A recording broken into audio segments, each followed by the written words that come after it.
فليؤمن ومن شاء فليكفر إنا أعتدنا للظالمين نارا وقال صلى الله عليه وسلم لا تزال طائفة من أمتي ظاهرين على الحق لا يضرهم من خذلهم حتى يأتي أمر الله وهم كذلك رواه مسلم وقال صلى الله عليه وسلم بدأ الإسلام غريبا وسيعود كما بدأ فطوبى للغرباء رواه مسلم وفي رواية لأحمد وهم الذين يصلحون ما أفسد الناس من بعد من سنتي সম্মানিত মুসল্লিবৃন্দ, পূর্বাচল আহলে হাদিস জামে মসজিদ এবং আত-তাকওয়া মসজিদের উদ্যোগে আয়োজিত পূর্বাচল সালাফি কনফারেন্সে উপস্থিত মুসল্লিবৃন্দকে আমরা এই খুতবায় অভিনন্দন জানাচ্ছি। আল্লাহর কাছে দোয়া করছি আল্লাহ যেন এই কনফারেন্সকে কবুল করে নেন, আমিন। এটা আমাদের জন্য অনেক আনন্দের এবং সৌভাগ্যের যে পূর্বাচলের মধ্যে একটা দ্বীনি ইলমের মারকাজ হবে, একটা বৃহৎ মসজিদ হবে যেখানে আশেপাশের এই শহরের পূর্বাচল শহরের ভাই এবং বোনেরা এসে সালাত আদায় করবে। এটা আমাদের জন্য সুসংবাদের ব্যাপার। আমরা আল্লাহর কাছে দোয়া করি আল্লাহ রাব্বুল আলামিন যেন কবুল করে নেন, আমিন। বন্ধুরা আমার, এই সম্মেলন আগে একদিন ব্যাপী হতো। আমাদের ভাই, আপনাদের পরিচিত ব্যক্তি আরফান উদ্দিন ভূঁইয়া, তিনি 2 দিন ব্যাপী এই কনফারেন্স করার আগ্রহ প্রকাশ করেছেন এবং এই বছর থেকে শুরু করেছেন। আমি ভাইকে সাহস দেই এবং দোয়া করি আল্লাহ যেন তাকে হায়াতে তাইয়্যিবা দান করেন এবং আল্লাহ রাব্বুল আলামিন যেন তাকে এই সম্মেলন বাস্তবায়ন করার সামর্থ্য এবং তাকে যেন আল্লাহ সাহস দান করেন, আমিন। আমাদের চেতনা এবং আমাদের অবস্থান, আমরা এটা আজকে খুতবায় বিশ্লেষণ করব ইনশাআল্লাহ। আমরা যে সালাফি আকীদা ধারণ করি, আমরা যে আহলুল হাদিস আকীদা ধারণ করি, আমাদের আসলে চেতনাটা কেমন আর আমরা বর্তমানে কি অবস্থায় রয়েছি। আল্লাহ রাব্বুল আলামিন সূরা আরাফ 181 নম্বর আয়াতে বলছেন, অমিম্মান খালাকনা উম্মাহ ইয়াহদুনা বিল হক ওয়া বিহি ইয়াদিলুন। আমি যত উম্মাহকে সৃষ্টি করেছি, যত কাফেলাকে সৃষ্টি করেছি, তার মধ্যে একটি মাত্র কাফেলা আছে মানুষদের মধ্যে, ইয়াহদুনা বিল হক, যারা হক পথে পরিচালিত হয়। লক্ষ কোটি কোটি মানুষ থাকবে কিন্তু সবাই হকের পথে পরিচালিত হবে না। এটা আল্লাহ নিজেই সাক্ষী দিচ্ছেন, ইয়াহদুনা বিল হক, যারা হক পথে পরিচালিত হয়, ওয়া বিহি ইয়াদিলুন, এবং দাওয়াতের মাধ্যমে সেই হককে প্রতিষ্ঠা করার সংগ্রাম করে। এই 2টা বৈশিষ্ট্য আল্লাহ রাব্বুল আলামিন এই আয়াতের মধ্যে উল্লেখ করেছেন। পৃথিবীর যত মুফাসসির, একবার প্রাচীন মুফাসসির ইবনু আব্বাস সাহাবীদের মধ্যে সবচেয়ে কোরআনের ব্যাপারে জ্ঞানী ছিলেন, যার ব্যাপারে আল্লাহর রাসূল দোয়া করেছিলেন। এরপরে ইমাম তাবারি রহিমাহুল্লাহ, এরপরে ইমাম ইবনু কাসির রহিমাহুল্লাহ, এরপরে ইমাম কুরতুবী, ইমাম শাওকানি, আরও যত মুফাসসির তারা এই আয়াতটি উল্লেখ করে একটা হাদিস পেশ করেছেন, যেটা সহিহ মুসলিমের 1920 নম্বর হাদিস। যে আয়াতটা তেলাওয়াত করলাম, অনুবাদ করলাম, এটা আবারও বলছি। আল্লাহ বলছেন, ওয়ামিম্মান খালাকনা উম্মাহ, আমি যত কাফেলাকে সৃষ্টি করেছি, যত দল পৃথিবীতে আছে মানুষের মধ্যে, তাদের মধ্যে মাত্র একটি কাফেলা থাকবে, ইয়াহদুনা বিল হক, যারা হক পথে পরিচালিত হবে, অবিহি ইয়াদিলুন, এবং আল্লাহ প্রদত্ত দিন ওহী বা হকের আলোকেই দাওয়াতি কাজ করবে এবং সমাজে ইনসাফ প্রতিষ্ঠা করবে। এই আয়াতটা উল্লেখ করে তাফসিরে উল্লেখ করেছেন যে হাদিসটি, রাসূলুল্লাহ সাল্লাল্লাহু আলাইহি ওয়াসাল্লাম বলেছেন, লা তাযালু তায়ফাতুম মিন উম্মতি যাহিরিনা আলাল হক, সর্বদা একটি কাফেলা, একটি জামাত, আমার উম্মতের একটি জামাত বা একটি কাফেলা, ইয়াহদুনা বিল হক যাহিরিনা আলাল হক, সর্বদা হকের উপরে বিজয়ী থাকবে। লা ইয়াদুররুহুম মান খাযালাহুম হাত্তা ইয়াতি আমরুল্লাহ ওয়া হুম কাযালিক, তাদেরকে কোনো শক্তি ক্ষতি করতে পারবে না। কিয়ামত চলে আসবে, পশ্চিম আকাশে সূর্য উঠবে, কিন্তু আল্লাহর এই কাফেলা বিজয়ী হিসাবেই থেকে যাবে। বলুন আলহামদুলিল্লাহ। এই হাদিসটা এতটাই শক্তি যোগায়, এই হাদিসটা সালাফি বা আহলুল হাদিসরা ছাড়া কেউ অনুবাদ করার সাহস পায় না। আপনি কারো মুখে শুনবেন না এই হাদিস, অথচ সহিহ মুসলিমের হাদিস।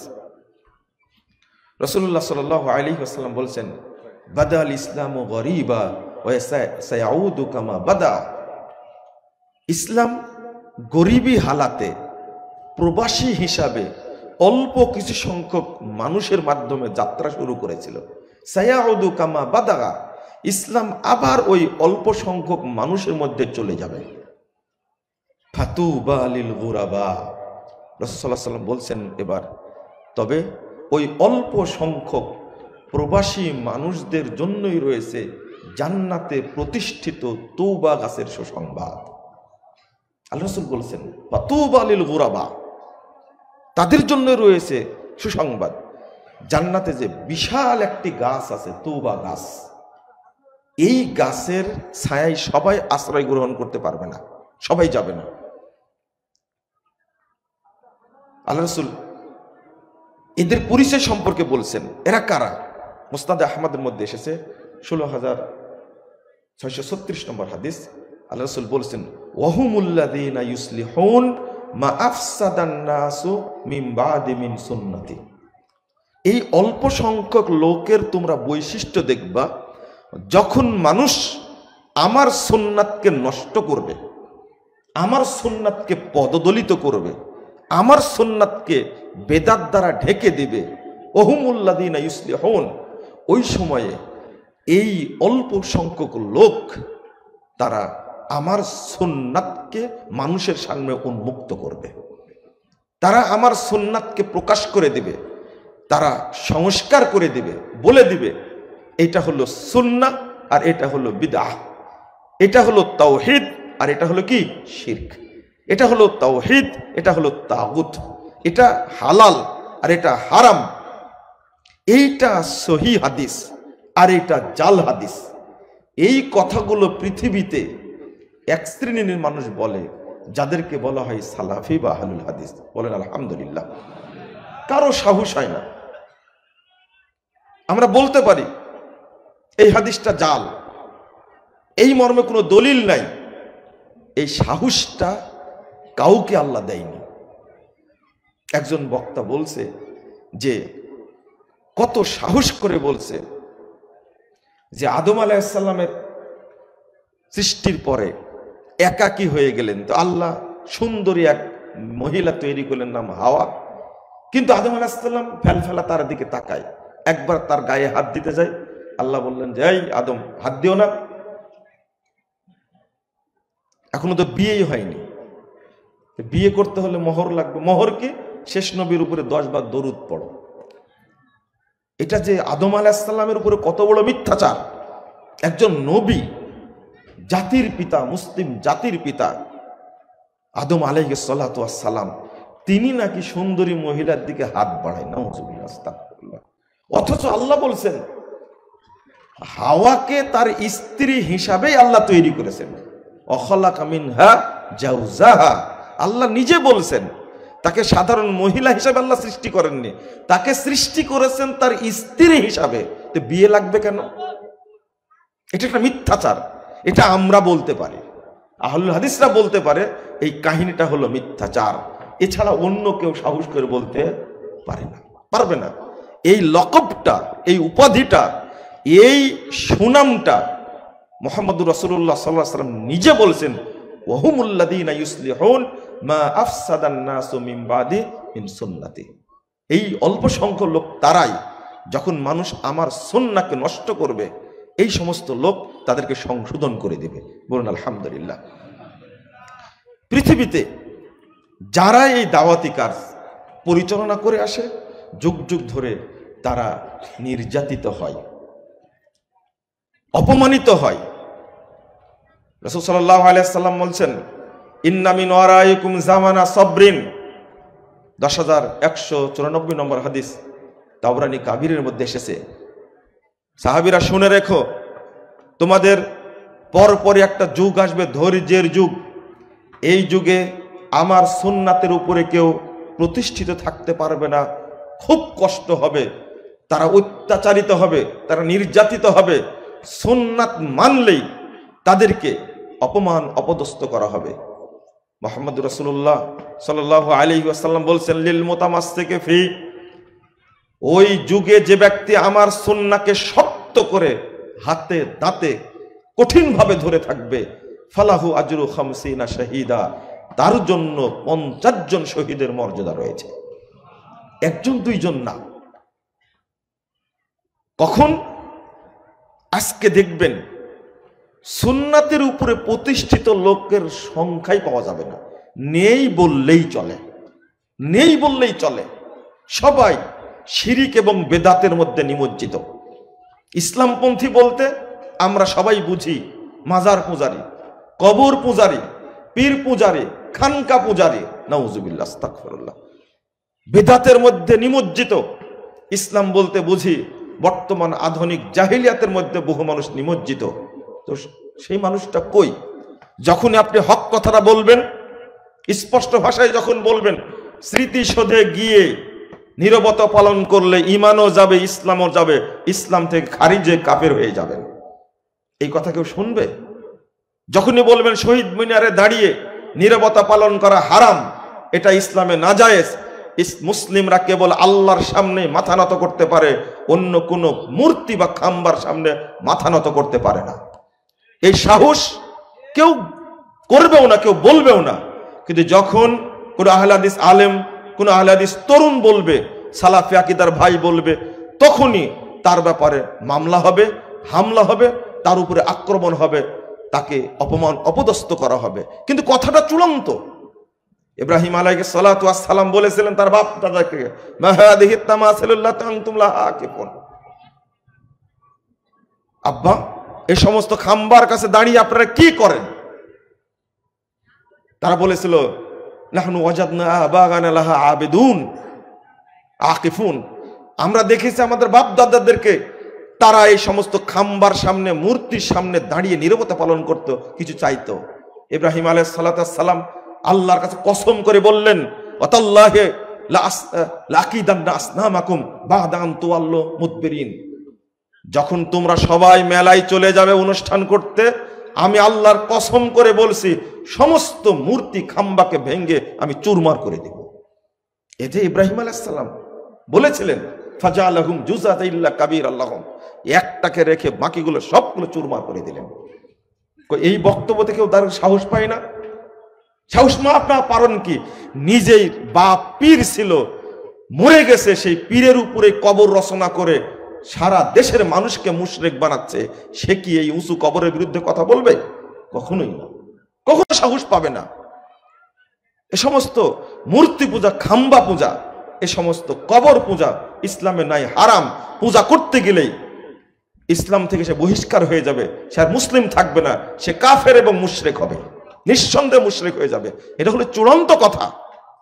মুহাম্মদ রাসূলুল্লাহ সাল্লাল্লাহু আলাইহি ওয়াসাল্লাম মক্কা বিজয়ের দিনে যখনই ঢুকে গেলেন, মক্কায় ঢুকলেন, ইবনে মাসউদ রাদিয়াল্লাহু আনহু বলছেন, দাখালান নবী সাল্লাল্লাহু আলাইহি ওয়াসাল্লাম মক্কা ওয়া হাওলাল কাবা 360 নুসুবা।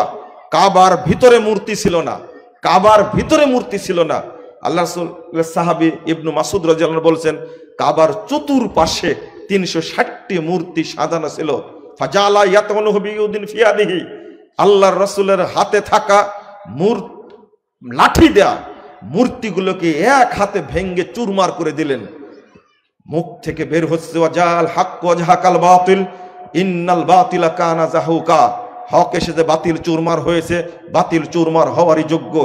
এক নিমিষে এক হাতে 360টি মূর্তি ভেঙ্গে চুরমার করে দিলেন।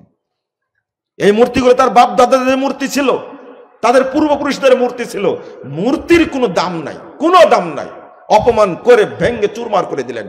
আলী রাদিয়াল্লাহু আনহুকে ডেকে বললেন, কত সাহসী যুবক, লা তাদাতিম সানিল্লা তামাস্তাহু ওয়ালা কবরান মুশরিবান ইল্লা সাওয়াইতাহু।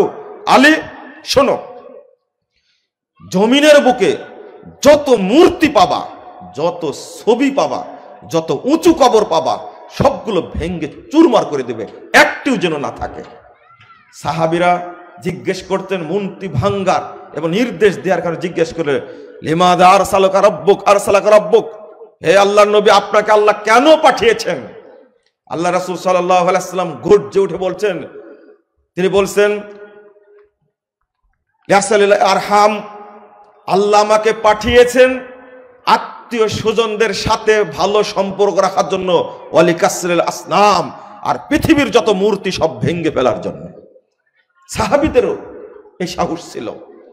যেখানে গেলে মানুষ মুশরিক হয়, যেখানে গেলে মানুষের ঈমান চলে যায়। আমাদের ছাত্ররা, আমাদের সন্তানরা সারা বাংলাদেশ থেকে শেখ মুজিবের মূর্তিকে ভেঙ্গে চুরমার করে দিল, কিন্তু একটি মাজারও ভাঙ্গেনি। এরা না ভাঙ্গার কারণ হলো যে তারা তাওহীদের মর্যাদা বুঝে না। তাদের বেসিক যদি থাকতো তাওহীদ, আমরা যদি সন্তানদেরকে পড়াতে পারতাম মাদ্রাসায়, তারা আগে ভাঙতো মাজারগুলো, তারপরে ভাঙতো মূর্তিগুলো। এটা হলো তালেবানি সিস্টেম হয়ে গেছে। তালেবানরা হলো মাজার পূজারী, কবর পূজারী। এই জন্য বৌদ্ধ মূর্তি ভেঙ্গে, হিন্দুদের মূর্তি ভেঙ্গে চুরমার করে দিয়েছে, কিন্তু মাজারগুলোকে তারা খুব সুন্দরভাবে গড়ে তুলছে। এই আকীদা তো ইসলাম পোষণ করে না। আহলে হাদিস তরুণরা যদি আলী রাদিয়াল্লাহু আনহুর মতো হুঙ্কার দিয়ে, একদিনে হুঙ্কার হবে, 47-এ দেশ স্বাধীন হয়েছে, 71-এ স্বাধীন হয়েছে, 24-এ স্বাধীন হয়েছে, আর একটা স্বাধীনতা আসবে যেদিন যত রকমের মাজার পূজা, কবর পূজা আছে, যত অপবিত্র জায়গা আছে, যত মতবাদ আছে, ইসলামের নাম দিয়ে যে সমস্ত এই বৈরাগ্যবাদ প্রতিষ্ঠিত আছে, সবগুলো চুরমার করে দিয়ে একমাত্র তাওহীদ একদিন প্রতিষ্ঠিত হবে ইনশাআল্লাহ। সেই দিনই বাংলাদেশ প্রকৃত স্বাধীন হবে ইনশাআল্লাহ। আল্লাহর কাছে দোয়া করি, আল্লাহ তুমি এই দেশকে, এই বাংলাদেশকে তাওহীদের দেশ হিসেবে কবুল করে নাও। আল্লাহর সাহায্য না আসা পর্যন্ত টিকা যায় না। যেদিন তাওহীদের দেশ প্রতিষ্ঠিত হবে, ভারত কেন, তার 14 গোষ্ঠী পৃথিবীর সমস্ত শক্তি মিলেও তখন বাংলাদেশকে কেউ দুর্বল করতে পারবে না ইনশাআল্লাহ। পৃথিবীর সকল শক্তি সৌদি আরবের কাছে দুর্বল। মোহাম্মদ বিন সালমান, সৌদি আরবের প্রিন্স, বাইডেনের ফোন ধরে না। এর মুসলিম বীর পুরুষ বলেই বাইডেনকে ভয় দেখাতে পারে। বাইডেন তেল মারার জন্য সৌদি আরবে আসে, একেই বলে তাওহীদ। পুতিন চলে আসে রাশিয়া থেকে সৌদি আরবে, কিভাবে সৌদি আরবকে তেল মারতে হয়। মুসলিমদের বড় সাহসী প্রতীক হলো হারামাইন। সেই হারামাইনকে দেখাশোনা করছেন সৌদি আরবের শাসকরা। মনে রাখবেন, এখানেই মিস্টার গান্ধী বলেছিল, যদি তোমরা উপমহাদেশ দখল করে স্বাধীনভাবে তার পরিচালনা করতে চাও, তাহলে উমরের কাছে থেকে রাজনীতি শিখো। তবে শিখতে সময় লাগবে 3000 বছর। রাজনীতি কাকে বলে সেখান থেকে শিখতে হবে। যেদিন আল্লাহ রাব্বুল আলামিন আপনাকে নিরাপত্তা দিবেন, পৃথিবীর কোন শক্তি আপনাকে কাবু করতে পারবে না, দুর্বল করতে পারবে না। কিন্তু ওই চেতনাগুলো কোথায় আমাদের? আমরা চেতনা হারিয়ে ফেলেছি। আমরা চেতনাগুলো এক শ্রেণীর মানুষ মসজিদের মধ্যে বন্দী করেছি, আর এক শ্রেণীর মানুষ খানকার মধ্যে বন্দী করেছে, গির্জার মধ্যে বন্দী করেছে, এক শ্রেণীর মানুষ দরগার মধ্যে বন্দী করেছে। কিন্তু বাহিরে কি হচ্ছে সে সম্পর্কে আমাদের খেয়াল নাই। দেশের অর্থনীতি এটা হলো সুদভিত্তিক অর্থনীতি, দেশের শিক্ষানীতি এটা বস্তুবাদী কুফুরি শিক্ষানীতি। বর্তমান দেশের যে রাজনীতি এটা হলো কুফুরি রাজনীতি, এটা হলো ইহুদি খ্রিস্টানদের তৈরি করা রাজনীতি। এখানে ইসলামী রাজনীতি নেই, এখানে ইসলামী অর্থনীতি নেই, এখানে ইসলামী সমাজনীতি নেই, এখানে ইসলামী শিক্ষানীতি নেই, এখানে ইসলামী অর্থনীতি নেই। সমাজনীতিটাও হলো বৈরাগ্যবাদী নীতি, এটা চলতে পারে না। এর ভিত ভেঙ্গে গুঁড়িয়ে দিতেই হবে ইনশাআল্লাহ, একদিন গড়ে দেওয়া সম্ভব হবে। কিন্তু ওই চেতনা কই? ওই জন্যই বলেছি, আল্লাহ রাব্বুল আলামিন বলেছেন আমিম্মান খালাকনা উম্মাহ ইয়াহদুনা বিল হক ওয়া বিহি ইয়াদিলুন। এক শ্রেণীর মানুষ থাকবে যারা নিজেরা হক পথে পরিচালিত হবে আর অন্যদেরকেও হকের উপরে প্রতিষ্ঠিত রাখার জন্য সংগ্রাম করবে, তারা আন্দোলন করবে, তারা প্রচেষ্টা চালাবে, দাওয়াতি কাজের মাধ্যমে এই হকের উপরে প্রতিষ্ঠিত থাকবে। আল্লাহ রাব্বুল আলামিন বলেছেন ওয়াকুলিল হাক্কু মির রাব্বিকুম ফামান শাআ ফালিউমিন ওয়া মান শাআ ফালিয়াকফুর ইন্না আ'তাদনা লিয-যালিমিনা নারা। আল্লাহ বলে দিচ্ছেন, হে নবী আপনি বলুন কুলিল হাক্কু মির রাব্বিকুম, হক আসে তোমাদের প্রভুর পক্ষ থেকে, হক অন্য কোথাও থেকে আসে না। অনেকেই মনে করে সংসদ যেটা পাশ হয় সেটাই হক। না, কোরআন এবং সুন্নাহ বিরোধী যত আইন আছে মুসলিমদের কাছে সেটা বাতিল, তার কোনো দাম নেই। কারণ মুসলিমরা জানে আমার স্রষ্টা আল্লাহ, আর আমাকে পরিচালিত করতে হবে কিভাবে স্রষ্টাই ভালো জানে। তিনি পাঠিয়েছেন রাসূলকে, তিনি পাঠিয়েছেন কিতাব আল কোরআন, তার মাধ্যমে মানুষ পরিচালিত হবে। অতএব যে ব্যক্তি মনে করে হক বেরিয়ে আসে খানকা থেকে, হক পাওয়া যায় দরগার মধ্যে, হক পাওয়া যায় পীরের কাছে, হক পাওয়া যায় রাজনৈতিক ব্যক্তির কাছে, হক পাওয়া যায় আমেরিকার হোয়াইট হাউস থেকে আসে, যদি কেউ মনে করে আন্তর্জাতিক আদালত যেটা রায় দিবে সেটাই চূড়ান্ত, এটা হলো মিথ্যাচার। বরং আল্লাহ বলছেন কুলিল হাক্কু মির রাব্বিকুম, বলে দাও হক আসে তোমাদের প্রভুর পক্ষ থেকে। ফামান শাআ ফালিউমিন, যার ইচ্ছায় হককে মেনে নিবে, ওয়া মান শাআ ফালিয়াকফুর, যার ইচ্ছায় হককে প্রত্যাখ্যান করবে। ইন্না আ'তাদনা লিয-যালিমিনা নারা, যারা হককে প্রত্যাখ্যান করবে, আল্লাহর বিধানকে প্রত্যাখ্যান করবে, যারা ওহীর বিধানকে প্রত্যাখ্যান করবে, আমি আল্লাহ তাদের জন্য জাহান্নামকে প্রস্তুত করে রেখেছি। জাহান্নাম রেডি আছে, আল্লাহ তাকে জাহান্নামে ঢোকাবেন। অতএব আল্লাহর ওহীর বাহিরে এক চুল যাওয়ার কোনো সুযোগ নেই, কোনো সুযোগ নেই। আজকে আপনার দিকে তাকালে মনে হয় না, আমার দিকে তাকালে মনে হয় না আমি একজন মুসলিম, অথচ ইমাম শাফি রাহিমাহুল্লাহ তিনি বলছেন ইদা রাআইতু রাজুলাম মিন আহলিল হাদিস ফাইন্নী রাআইতুন নাবিয়্য সাল্লাল্লাহু আলাইহি ওয়াসাল্লাম হাইয়া, আমি যখন আহলে হাদিস একজন ব্যক্তির দিকে তাকাই তখন মনে হয় যেন স্বয়ং মুহাম্মদ সাল্লাল্লাহু আলাইহি ওয়াসাল্লামকে দেখতে পাই, তিনি জীবিত আছেন, তিনি জীবিত আছেন। কিন্তু আমার দিকে তাকালে কি মনে হয় আমি আল্লাহর নবীর একজন অনুসারী, আমি আল্লাহর নবীর উম্মত? না, তা তো মনে হয় না। আমি আজকে প্রগতির সাথে আপোষ করেছি, সবগুলোকে গুলিয়ে ফেলেছি। আমার মধ্যে ওই চেতনা নাই, আপোষহীন তাওহীদি চেতনা আমার মধ্যে নাই। একজন ফার্সি কবি বলছে মুহিয়েচ্ছে বার পায়ে রিজি জারাস চে শামচির হিন্দি নেহি বার সারাস উম্মেদ ওয়া হিরাসাস না বাসাত যে কাজ বারিনাস বুনিয়াতে তাওহীদ ওয়া বাস। তিনি বলছেন একজন মুহিয়ত, একজন তাওহীদপন্থী তরুণের সামনে ভারতের তীক্ষ্ণ তরবারি কিছুই না। সারা পৃথিবীতে সেই সময় প্রাচীনকালে ভারতের তরবারি ছিল সবচেয়ে দামি। তিনি বলছেন মাহিচ্ছে বার পায়ে রেজি জারাস সে শামচিরে হিন্দ নেহি বার সারাস। তিনি বলছেন ভারতের তরবারি, ভারতের তৈরি করা তীক্ষ্ণ তরবারি একজন তাওহীদপন্থী তরুণের সামনে কিছুই নাই। তাকে যদি সোনা দানা অট্টালিকা সবকিছু দেওয়া হয় তবুও বর্জন করবে, এমনকি জীবনটা পর্যন্ত দিয়ে দিব, কিন্তু তাওহীদ ছাড়বে না। এই চেতনাই হলো আহলুল হাদিসদের চেতনা। কিন্তু আজকে যদি আপনি চিন্তা করেন আমি যে অর্থনীতির সাথে জড়িত সেটা হলো কারণী অর্থনীতি। আমি কি মুসলিম? আমার অর্থনীতি হওয়ার দরকার ছিল ইসলামী অর্থনীতি। আমার রাজনীতিটা হলো ফেরাউনি রাজনীতি, নাউজুবিল্লাহ আস্তাগফিরুল্লাহ। ফেরাউনি রাজনীতি যদি নাই হবে, তাহলে দীর্ঘ 16টি বছর ক্ষমতায় থেকে আষ্টে পিষ্টে আয়না ঘর তৈরি করে হাজার হাজার মানুষকে খুন করে, হাজার হাজার মানুষকে গুম করে, হাজার হাজার 28 লক্ষ কোটি টাকা পাচার করে দেশটাকে ভঙ্গুর করে সব পালিয়েছে। এই রাজনীতিকে আপনি বলবেন ইসলামী রাজনীতি? এটা হলো ফেরাউনি রাজনীতি। এটা হতেই পারে না, প্রশ্নে আসে না। আপনি একজন আহলে হাদিস হিসাবে এই নষ্ট, নোংরা, এই দুর্গন্ধযুক্ত বস্তুবাদী রাজনীতির সাথে জড়িত হতে পারেন না। আল্লাহ নবী সাল্লাল্লাহু আলাইহি ওয়াসাল্লাম এই আদর্শকে দিয়ে গেছিলেন, আপনি আপোষ করলেন কেন? আপনি মুওয়াহিদ, আপনি তাওহীদপন্থী, এটা হতেই পারে না। রাসূল সাল্লাল্লাহু আলাইহি ওয়াসাল্লামের উপরে আক্রমণ চলছে, সাহাবীদের উপর অত্যাচার চলছে, মক্কা জীবনে এত কঠিন অবস্থা। 3678 নম্বর হাদিস সহিহ বুখারীর মধ্যে এসেছে, ইবনে মাসউদ রাদিয়াল্লাহু আনহু বলছেন, আল্লাহর নবী কাবা চত্বরে সাজদা দিয়েছেন। ওই মুহূর্তে আবু জাহাল এবং তার লোকজন এসে পচা উটের ভুঁড়ি জবাই করে রেখেছিল 2-3 দিন আগে, সেই বিশাল ভুঁড়ি নিয়ে এসে আল্লাহ রাসূলের মাথার উপরে চাপিয়ে দিয়েছে। আল্লাহ রাসূল সাল্লাল্লাহু আলাইহি সাল্লাম মাথা উঠাতে পারছে না। ইবনে মাসউদ রাদিয়াল্লাহু আনহু বলছেন, আমি কিছু বলতেও পারছি না। ইতিমধ্যেই তারই কন্যা ফাতেমা রাদিয়াল্লাহু আনহা দৌড় দিয়ে চিৎকার করতে করতে এসে মাথার উপর থেকে ভুঁড়ি নামিয়ে দিলেন। আল্লাহ রাসূল এত কষ্ট পেয়েছিলেন, এইরকম ভাবে কষ্টে আর কোনোদিন বদদুয়া করেননি।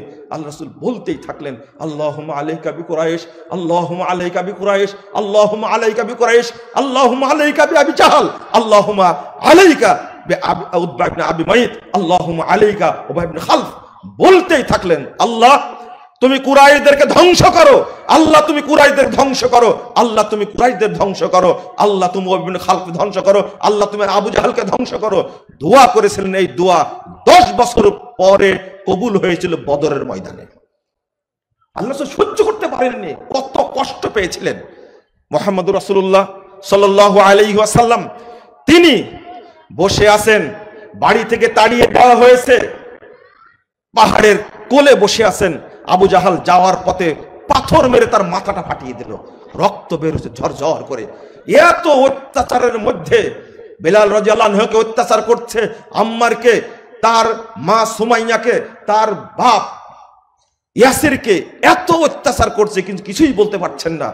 সেই নবী, সেই রাসূল, সেই সাহাবায়ে কেরাম যখন দাওয়াতি কাজ চালিয়ে যাচ্ছিলেন, তখন ইবনে আবি মুগীরা সহ 14 জন মানুষ পরামর্শ করে আল্লাহর নবীর কাছে আপোষ নিয়ে আসলেন।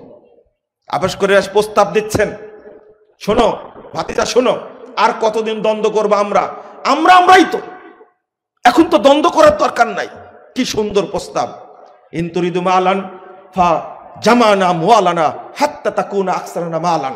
শোনো, তুমি যদি ধনী হতে চাও, আমাদের আরবের সবচেয়ে ধনী, তাহলে আমাদের যত সম্পদ আছে সব সম্পদ আমরা এক জায়গায় করব, অতঃপর তুমি সবার মধ্যে ধনী হয়ে যাবে। ওয়াইন তুরিদু শারাফ, আর যদি তুমি সম্মান পেতে চাও, নেতা হতে চাও, সাওয়াদনাকা আলাইনা হাত্তা লা নাক্তা দুনা আমরাক। শোনো, তাহলে আমরা তোমাকে নেতা বানাবো, তোমার কাছ থেকে নেতৃত্ব মরা পর্যন্ত আর নেব না, তুমি নেতাই থাকবে, আরব বিশ্বের নেতা হয়ে যাবে তুমি। ওয়াইন তুরিদু মালিকান, আর তুমি যদি শাসক হতে চাও, মালাকনা আলাইনা, তাহলে আমরা তোমাকে শাসক বানাবো। এই প্রস্তাবটা খারাপ ছিল না ভালো ছিল? বলেন, খারাপ ছিল না ভালো ছিল? ভালো প্রস্তাব না? কত সুন্দর প্রস্তাব। কিন্তু আল্লাহ নবী কি বলেছিলেন? আল্লাহ রাসূল সাল্লাল্লাহু আলাইহি সাল্লাম, দেখেন আপনাদের ঈমান সাহাবীদের ঈমান কত দূর পার্থক্য। আপনারা বললেন প্রস্তাবটা খুব সুন্দর ছিল। রাসূল সাল্লাল্লাহু আলাইহি সাল্লাম বলেছেন, মা তাকুলুনা মা জিতু বিমা জিতুকুম বিহি। চাচা শুনেন, আমি যা নিয়ে এসেছি আর আপনি যা প্রস্তাব নিয়েছেন, এই দুইটার মধ্যে কোনো সম্পর্ক নাই। আর সালাম রব্বি ইলাইকুম, আল্লাহ আপনাদের কাছে আমাকে পাঠিয়েছেন। উবাল্লিগুকুম রিসালাত রাব্বি, আমি আল্লাহর রিসালাতকে আপনাদের কাছে পৌঁছে দিই। ইনতাকবুলুহু ফাহাজ্জুকুম ফিদ দুনিয়া ওয়াল আখিরাহ, আপনারা যদি এই রিসালাতকে গ্রহণ করেন, দুনিয়াতেও সম্মানিত হবেন, পরকালে সম্মানিত হবেন। ওয়াইন তারুদ্দুহু আলাইয়া, যদি এই দাওয়াত ফেরত দেন আমাকে, আসবিরু হাত্তা ইয়াহকুমুল্লাহু বাইনি ওয়া বাইনাকুম, তাহলে আমি ধৈর্য ধারণ করব যতদিন আল্লাহ ফায়সালা না করে দেন। কেন নিলেন না? রাষ্ট্রপতি কেন হলেন না? তিনি কেন নেতা হলেন না? কেন সম্পদশালী হলেন না? তার কারণ, যদি তাদের সাথে আপোষ করে আমি রাষ্ট্রপতি হই, তাহলে প্রধানমন্ত্রী হবে আবু জাহাল, ধর্ম উপদেষ্টা হবে আবু বকর, তাহলে অর্থ উপদেষ্টা হবে উবাই বিন খালফ। কথা কি বুঝতে পারছেন? কি সুন্দর একটা রাষ্ট্র ব্যবস্থা না বর্তমানের মতো? কি সুন্দর একটা রাষ্ট্র ব্যবস্থা হবে না? এইভাবে আপোষ করে কখনো ইসলামী রাষ্ট্র চলতে পারে? এখন যদি বাংলাদেশের ইসলামী দলকে কোন এক দলকে বলে দেয় আপনারা 3 বছর চালান, ডক্টর ইউনূস সাহেব যদি দিয়ে দেয়, নিবে না? সাথে সাথে নেবে, ঠিক আছে চালায় দেখা দিব। তখন তেলাতে হবে।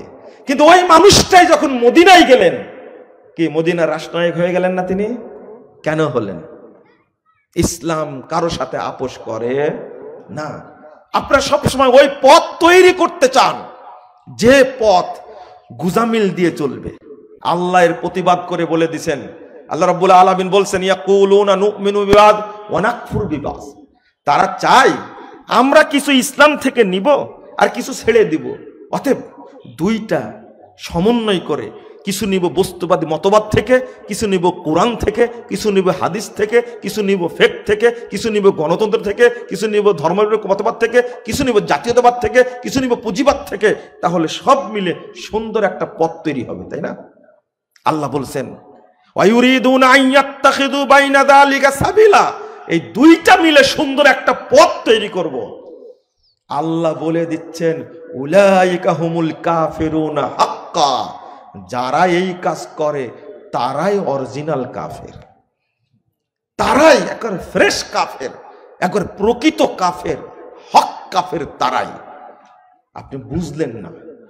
তাওহীদের সাথে তাগুত মিশ্রিত করলে আল্লাহ সহ্য করেন না। বেদিন যারা আছে, অমুসলিম যারা আছে, তাদের চেয়ে এরা বেশি খারাপ।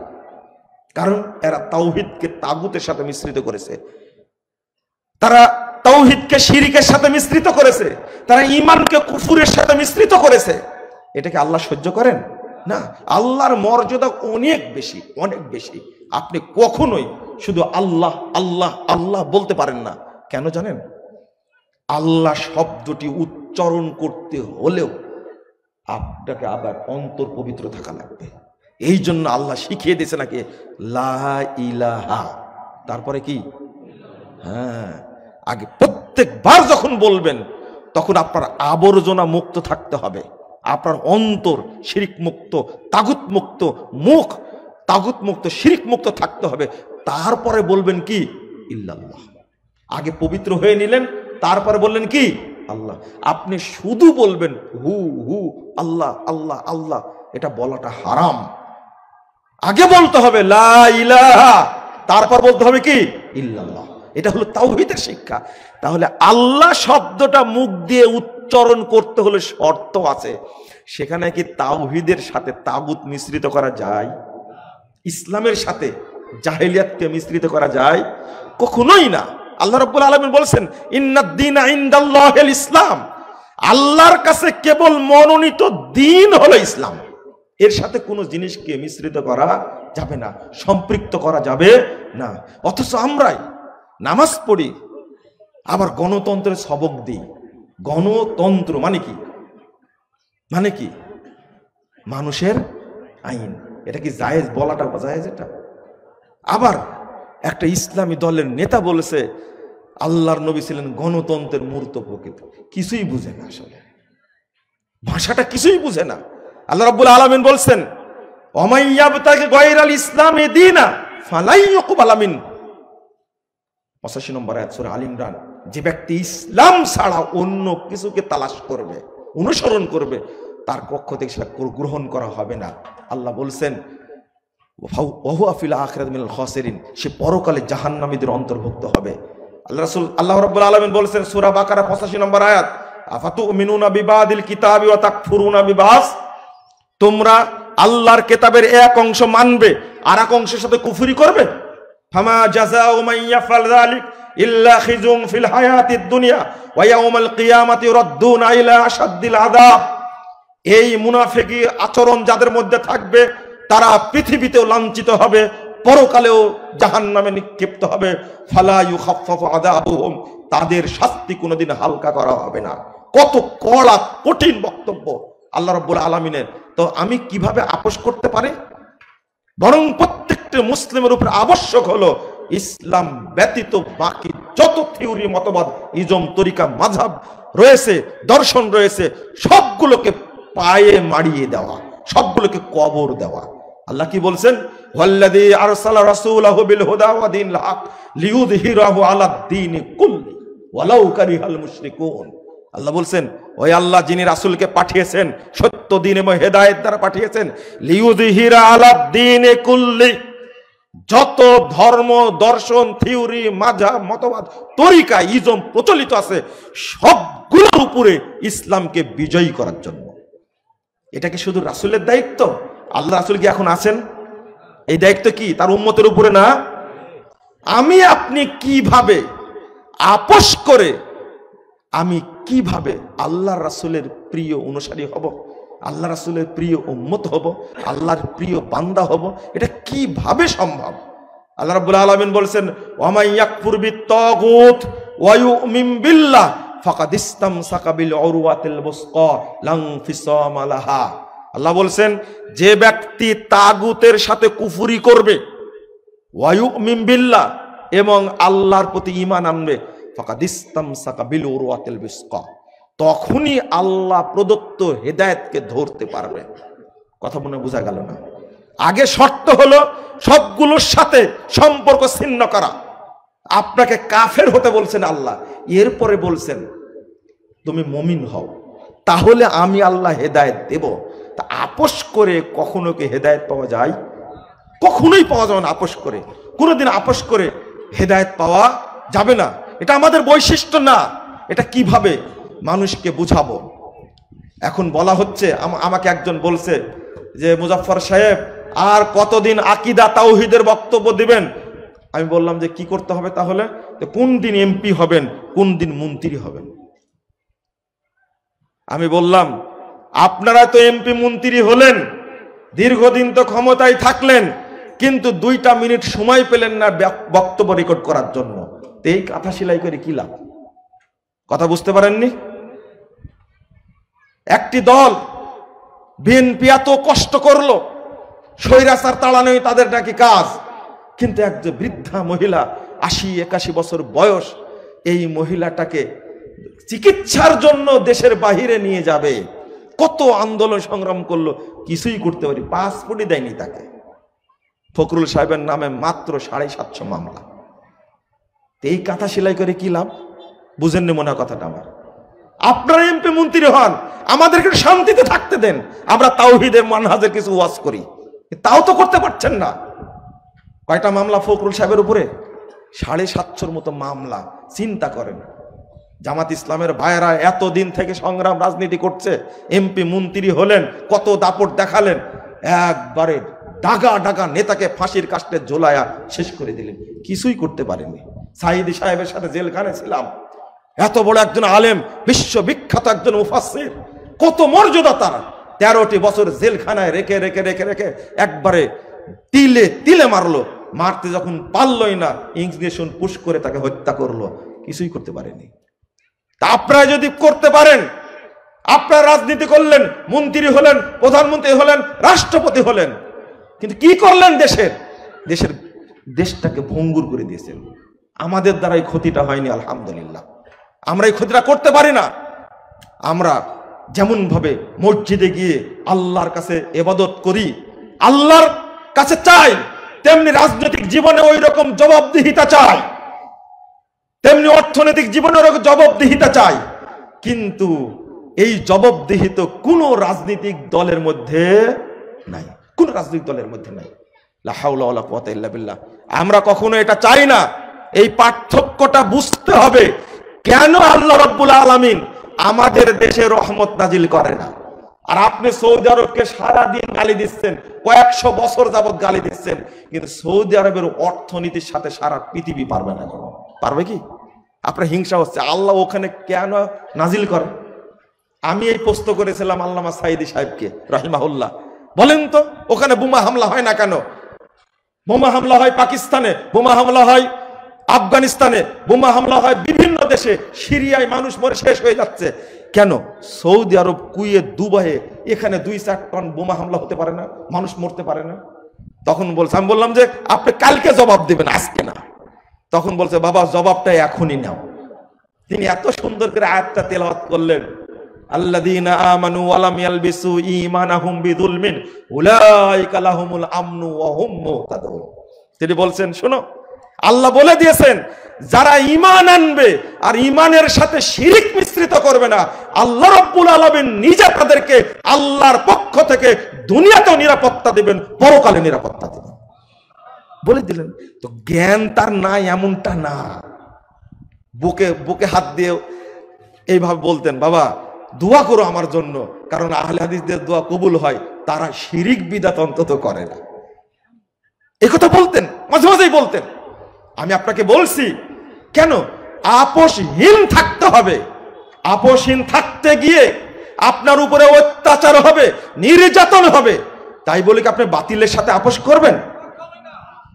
আল্লাহর নবী সাল্লাল্লাহু আলাইহি সাল্লাম আপোষ করেছিলেন, সাহাবায়ে কেরাম আপোষ করেছিলেন।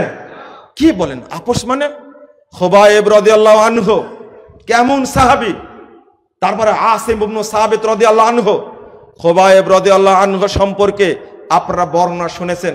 দীর্ঘদিন আটকে রাখার পরে, সহিহ বুখারীর লম্বা হাদিস, আটকে রাখার পরে যখন হারাম থেকে বের করে নিয়ে যাচ্ছে হত্যা করার জন্য, তার আগের কথা যারা হত্যা করেছে, হারেসের মেয়ে বলছে যে ওয়াজাত্তু মা ওয়াজাত্তু খায়রান কত্তু মিন খুবাইব, খুবাইবের চেয়ে উত্তম ব্যক্তি আমি কাউকে দেখি না। ফাওয়াজাত্তু ইনদাহু কিতফিন মিন ইনাব, আমি এক সময় দেখছি বন্দি অবস্থা, ওয়াহুয়া মুসাকুন বিল হাদিদ, তখন তাকে 2 পা এবং 2 হাত তাকে শিকল দিয়ে বাঁধা আছে। এমত অবস্থায় আমি তার কাছে দেখলাম যে তার কাছে রাখা আছে একবারে টাটকা আঙ্গুর। যখন সৌদের মা বুজিদা থামারুন ফিল আরব, তখন আরবে কোনো ফল তৈরি হয়নি, নাই, ওই সময় টাটকা আঙ্গুর কেন? আমি জিজ্ঞেস করলাম, খুবাইব এই টাটকা আঙ্গুর কোথায় পেলে? তখন বলছে, হাদা মিন রিজকুম মিন ইনদিল্লাহ, এটা আল্লাহর পক্ষ থেকে এসেছে আমার জন্য খাস করে। আল্লাহু আকবার। খুবাইব রাদিয়াল্লাহু আনহুকে আল্লাহ খাওয়াচ্ছেন, দীর্ঘদিন বেঁধে রাখছেন। সহিহ বুখারীর হাদিস, মুসাকুন বিল হাদিদ, 2 হাত 2 পা বাঁধা আছে লোহার শিকল দ্বারা। ওই অবস্থায় দেখি টসটসি ফল, এই ফল আসছে সরাসরি জান্নাত থেকে, আল্লাহ খাওয়াচ্ছেন। খুবাইবের চেহারা যে এত সুন্দর হলো, এরপরে যখন নিয়ে গেল বের করে, হারাম থেকে নিয়ে যাচ্ছে, হারাম এলাকায় হত্যা করা যাবে না, নিয়ে যাচ্ছে, তখন বলে জারুনি উসাল্লি আর কাউরা কাতাইন, আমাকে ছেড়ে দাও, আমি আমার জীবনের সর্বশেষ 2 রাকাত সালাতটা আদায় করে নিই। 2 রাকাত সালাত খুব তাড়াতাড়ি আদায় করার পরে বলছেন, তোমরা হয়তো ধারণা করবে আমি ভয়ে সালাত পড়তে চাচ্ছি, লা তাওয়ালতুহা, তাহলে আজকে 2 রাকাত সালাত এত লম্বা করতাম আমি, কারণ আজকে আমি শেষ হয়ে যাচ্ছি। ফাঁসি দেওয়ার আগে খুবাইব রাদিয়াল্লাহু আনহুকে সালাত পড়তে দিয়েছিলেন, তিনি সালাত দ্রুত পড়েছেন 2 রাকাত সালাত, কারণ মৃত্যুর পরে আর কোনো ইবাদত নাই। আল্লাহর কাছে দোয়া করলেন খুবাইব রাদিয়াল্লাহু আনহু, মৃত্যুর আগে দোয়া, আল্লাহুম্মা আহসিহিম আদাদা ওয়াকতুলহুম বাদাদা ওয়ালা তুবকি মিনহুম আহাদা, আল্লাহ তুমি এদেরকে গুনে গুনে রাখো, আল্লাহ আমার সাথী ভাইদেরকে তারা হত্যা করেছে, ওয়াহসিহিম আদাদা, আর তুমি তাদেরকে একসঙ্গে হত্যা, ওয়াকতুলহুম বাদাদা ওয়াহসিহিম আদাদা, তো তাদেরকে হত্যা করো একসঙ্গে যদি বাঁচতে না পারে, ওয়ালা তুবকি মিনহুম আহাদা। কি কত বড় একজন কবি ছিলেন, তাৎক্ষণিকভাবে কবিতা রচনা করে দিলেন, আল্লাহুম্মা আহসিহিম আদাদা ওয়াকতুলহুম বাদাদা ওয়ালা তুবকি মিনহু আহাদা। এত সুন্দর কোরআন তেলাওয়াত করতে যাচ্ছেন, এত সুন্দর তেলাওয়াত জানতেন, কোরআনের ব্যাপারে এত জ্ঞানী ছিলেন। তরুণ এক সাহাবীকে যখন হত্যা করছে তখন এই কথা বলে দিলেন, খুবাইবের দোয়া আল্লাহর কাছে কবুল হয়েছে, এই মুজারা গোত্রকে আল্লাহ রাব্বুল আলামিন একসঙ্গে ধ্বংস করে দিয়েছেন, এখন পর্যন্ত ওই এলাকায় কোনো প্রাণী বসবাস করতে পারে না, আল্লাহ এমন গজব নাযিল করেছেন। আমি এই দোয়াই পড়ি, এই ইসরাইল ইহুদি শয়তানদের বিরুদ্ধে আল্লাহর কাছে বলি, আল্লাহ তুমি এদেরকে গুনে গুনে রাখো, তুমি একসঙ্গে ধ্বংস করে দিও, আল্লাহ তুমি এদেরকে পৃথিবীতে একজনের টিকতে যে না পারা ধ্বংস করে দিও। আপনারা